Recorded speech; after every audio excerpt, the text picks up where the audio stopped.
Alrighty, well, happy Sunday, everybody. It's barely still Sunday here in California, and it is day 6, I believe. I think it's day 6 of my 53 days of wise woman wisdom. And I wrote this and recorded it, and then I don't think it got out on time because I went to look for it. And if there are two of them, ultimately, when you see this, know that that's because I thought it didn't arrive the first time I sent it. So sorry. Yes, the journey with these digital platforms is real. I'm grateful for them because I get to do these lives and put them all sorts of places. But some days, you know, it just doesn't want to cooperate with me. Anyway, uh, in the spirit of my 53 days of wise woman wisdom, uh, it's all about growth, right? Today's topic in the repeat, it was so good when I did it before. So if it sounds kind of kludgy now, just know that it's because I am redoing it and I'm really annoyed. So, what about growth? Well, growth is a funny word with a lot of conscious and unconscious meaning attached to it. As a word, it came up a lot in the angel number 53. I mean, a lot. The number 5 and the number 3 both define growth as a positive and desirable characteristic inherent to each one of them. Like 5 is positive, got growth in it. 3 is positive, got growth in it. So it made me hit up the dictionary and go, well, how do we define growth? And so I came up with 3. You'll see a theme here. There's either going to be 3 of something or 5 of something. So 3 definitions for growth. The first one is the process of developing spiritually, physically, and emotionally. The second one is, somehow increasing in amount or value or importance.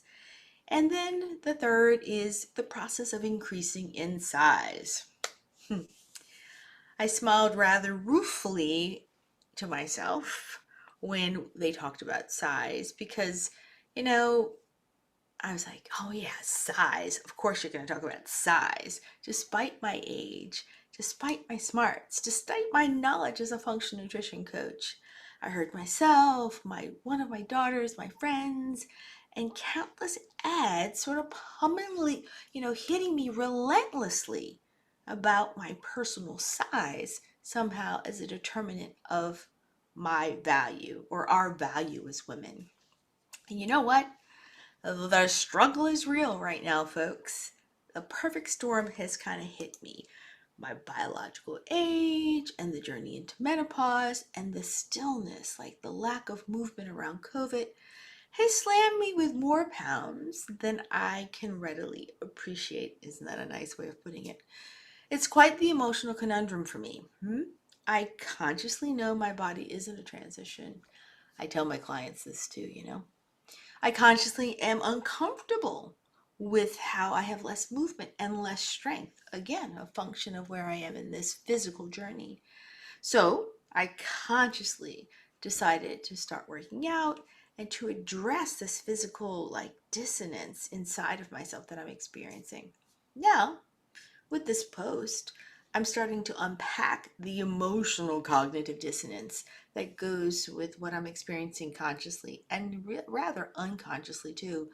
Just by speaking the words with you, gulp, about my disconnect this is a really public way, it's on record, right?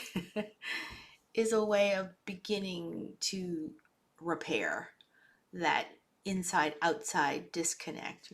Everyone's seen the movie Inside Out. This is one of those moments, right?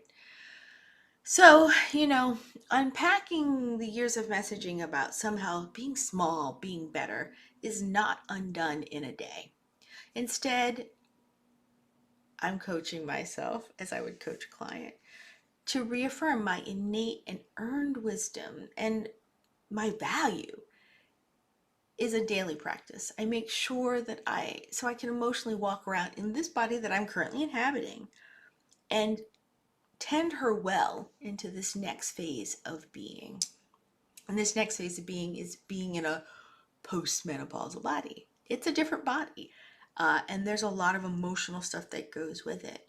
So I have to tell you that this pivot to speaking kindly, more kindly, to this body that has served me so well, it has taken me so many places, has made a difference about how I feel and how she, the body, behaves. Try it. I dare ya. Try speaking kindly and with gratitude to yourself. It is amazing how the resistance falls away and how change can then begin to happen if that's what you want.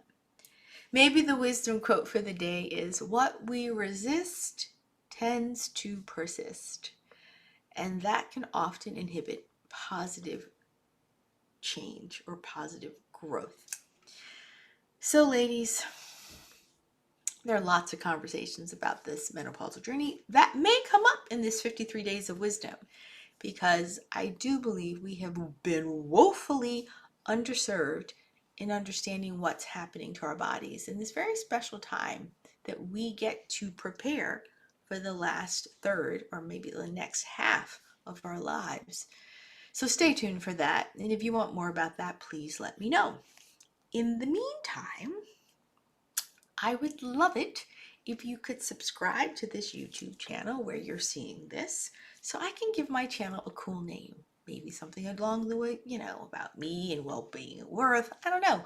But right now it's a bunch of hexadecimal numbers, and quite frankly, that's not too cute, right? So I would love it if you could subscribe, because once I get to 100 subscribers, I can change the name. If you want more on wellness and weight release, please join my Facebook group.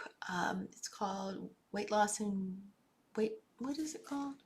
Weight Loss and Wellness, a 360-degree approach to thrive. That is the group where I talk about all kinds of things that have to do with being well.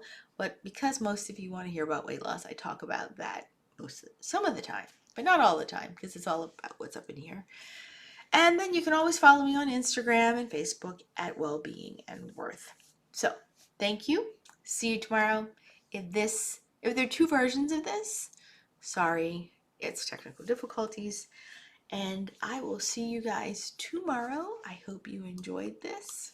I know I'm scooting into the end of Sunday by the hair on my chinny chin chin, but I hope you enjoyed it. I hope you learned to speak nicely to yourself.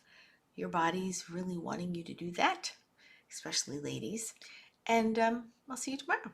I don't know what's for tomorrow, but ta-ta for now. Ciao.